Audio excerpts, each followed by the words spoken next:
पुरावा करण्यात की मला बाकीचं करण्यासाठी फार कमी वेळ मिळतो.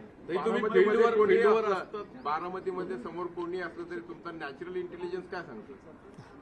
नॅचरल मी तुम्हाला खरं सांगू, मी एक लोकप्रतिनिधी आहे आणि लोकांचा प्रतिनिधी म्हणून मी काम करते. आणि मी राजकारणात कशासाठी आले तर मी पॉलिसी मेकिंग आणि तुमची सेवा करण्यासाठी आणि त्या पॉलिसीच्या माध्यमातून तुमच्या आयुष्यात एक चांगला बदल कसा घडेल याच्यासाठी आले. आता मी तुम्हाला त्याचं लेटेस्ट छोटंसं उदाहरण देते जे तुम्हाला पटण्यासारखं आहे. मला वाटतं माध्यमांनी त्याच्याकडे म्हणजे अर्थातच दुष्काळ पाणी याच्यावर मी आधीच बोलले, त्याच्यामुळे परत तो विषय तुमच्या घेणार नाही.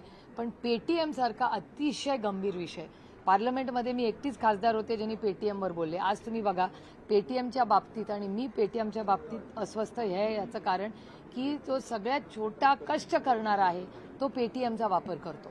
आणि पेटीएमच्या माध्यमातून जी डिजिटल म्हणजे डिमॉनिटायझेशन नोटबंदी झाली त्याच्यानंतर डिजिटल हे पैसे हे आले आणि प्रत्येकाने त्या पेटीएमवर विश्वास टाकला. आता पेटीएमच्या सीईओनीच राजीनामा दिलाय. अनेक ठिकाणी मला वाचनात येतं की आता पेटीएममध्ये नोकरीचे पैसे घेऊ नका.